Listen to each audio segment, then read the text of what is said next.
DNA Bangla TV এবং Asia বার্তাকে আন্তরিক ধন্যবাদ জানাচ্ছি। আমি ডাক্তার মোহাম্মদ রবিউল ইসলাম, ইউএসএফপিও উপজেলা স্বাস্থ্য কমপ্লেক্স দোহার, ঢাকা।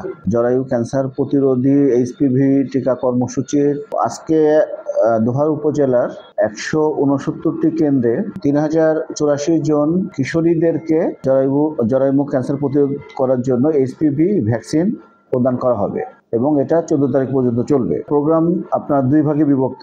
প্রথমে যেটা হচ্ছে যে পঞ্চম শ্রেণীর যে ছাত্রীরা আছে তাদেরকে সবাইকে প্রদান করা হবে এবং ক্লাস 6 থেকে ক্লাস 9 পর্যন্ত যারা গত বছরে বাদ পড়েছিলেন তাদেরকে এই 10 থেকে 14 তারিখের মধ্যে টিকা প্রদান করা হবে। আপনারা সবাই জানেন যে এই এইচপিভি ভ্যাকসিনের মাধ্যমে জরায়ুমুখের ক্যান্সার প্রতিরোধ করা যায়। এটা 100% নিরাপদ এবং 100% হালাল এবং এর পার্শ্ব প্রতিক্রিয়া নেই বললেই চলে। শুধুমাত্র পার্শ্ব প্রতিক্রিয়ার কথা চিন্তা করলে সামান্য একটু ব্যথা লাগতে পারে, একটু র্যাশ হতে পারে এবং মৃদু অ্যালার্জিক রিয়াকশন হতে পারে। এতে আতঙ্কিত হওয়ার কিছু নেই, কোনো ভয়েরও কোনো কারণ নাই। এটা সম্পূর্ণ নিরাপদ এবং এতে কিশোরীদের কোনো সমস্যা হয় না এবং কিশোরী থেকে পরিণত বয়সে সন্তান ধারণেও কোনো ধরনের কোনো সমস্যা হয় না। এবং আপনারা সবাই জানেন যে এটা একটা খুবই ভালো একটা ইউনিসেফের কর্মসূচি।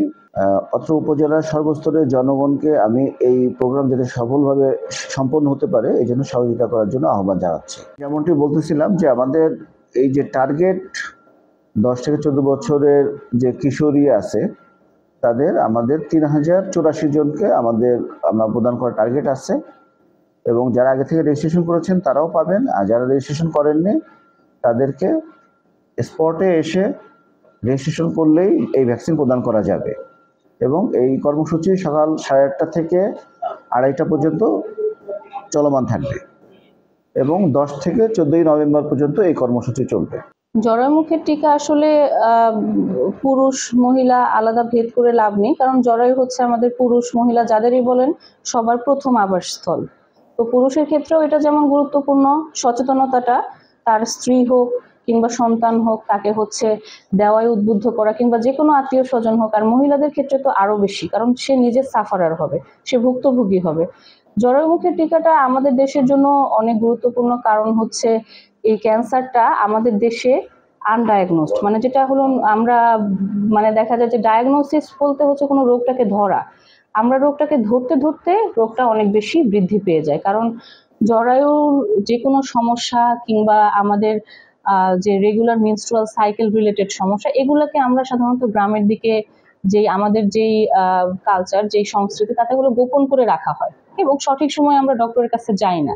বাহিরের কান্ট্রিগুলোতে দেখা যায় যে নির্দিষ্ট একটা স্বাস্থ্য ব্যবস্থা থাকে, তারা 3 মাস পর পর ভিজিট করছে যে আমার কোনো রোগ হচ্ছে কিনা বা স্বাস্থ্যটা কেমন আছে। রোগ হওয়ার আগেই তারা এটা দেখছে যে আমাদের স্বাস্থ্য ব্যবস্থাটা কেমন আছে, আমার কোনো অসুবিধা আছে কিনা। আমাদের দেশে রুটিন চেক আপটার তো ব্যবস্থা দূর, আমরা ডক্টরের কাছেই যাই যখন ঠেকায় পড়ি। তার আগে অনেক পীর ফকির অনেক কিছু পার করে আমরা আসি। পাশের বাসার ভাবি বলেন, খালা বলেন, যারা একটু বুদ্ধিমান, নিজেদের মধ্যেকার ডক্টর গন্ডি পার করে, ফার্মেসি পার করে তারপরে আমরা শেষ পর্যন্ত এমবিবিএস ডক্টরের কাছে আসি। ততদিনে আসলে রোগটা বেড়ে যায় এবং ছড়িয়ে যায়। এবং এটা হয় সাধারণত আমরা ধরি এখন 35 ইয়ার্স আপ, হ্যাঁ, 35 বছরের উপরে। কিন্তু আমাদের দেশের পার্সপেক্টিভে আমরা এখন ভ্যাকসিনেশন প্রোগ্রামটা শুরু করেছি এবং এটা দেখা যায় যে 9 থেকে 14 বছরের মধ্যে আমরা সীমারেখাটা রেখেছি, কারণ আমাদের 15 বছরের মধ্যে গ্রামের অনেক অঞ্চলে, গ্রাম অঞ্চলে, প্রত্যন্ত অঞ্চলে বিয়ে দিয়ে দেয় মেয়েদেরকে, হ্যাঁ, বিয়ে দিয়ে দেয় বা বিয়ে হয়ে যায়। আমরা চাই যে কোনো ধরনের মানে এক্সপোজার, সেক্সুয়াল এক্সপোজারের আগে তাকে হচ্ছে একটা ভ্যাকসিনেশন প্রোগ্রামের অন্তর্ভুক্ত করা, যেমন তার লাইফটাকে সেভ করা।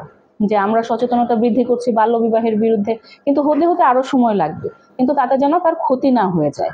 9 থেকে 14 বছর বয়সী বাচ্চাদের আমরা এটা দিচ্ছি এবং আশা করি যেটা খুব ভালো ফলাফল, একটা দীর্ঘমেয়াদী ফলাফল বয়ে আনবে।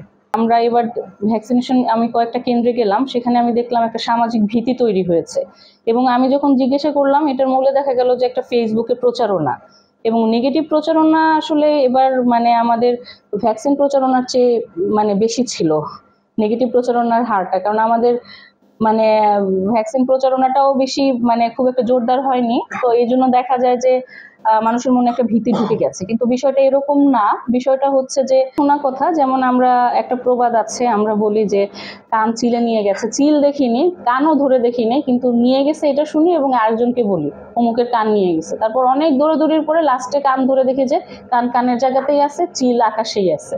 বিষয়টা অনেকটা এরকম।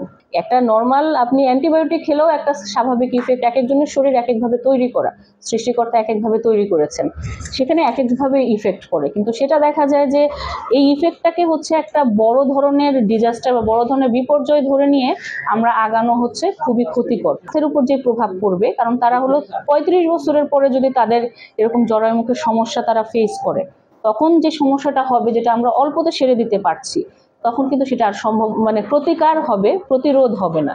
তো আমরা চাই প্রতিরোধ বাড়ুক, সবার সচেতনতা বাড়ুক। এই যখন ভ্যাকসিনটা সম্পর্কে জানি, এটাও কিন্তু আমাদের কাছে অচেনা ছিল।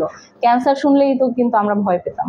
যখন আমরা এটা শুনলাম, এটা সম্পর্কে আমাদের টিচাররা বলল এবং জানলাম যে এটার একটা ভ্যাকসিন আছে, এবং আনম্যারিড মেয়েদের এটা খুব ভালো ইফেক্ট করে, কারণ একবারই ক্যান্সার হয়ে গেলে তো কোনো রক্ষা নেই। পৃথিবী থেকে গেলে আসলে যে মানুষ চলে যায় সেই যায়, বাকি সবই পড়ে থাকে।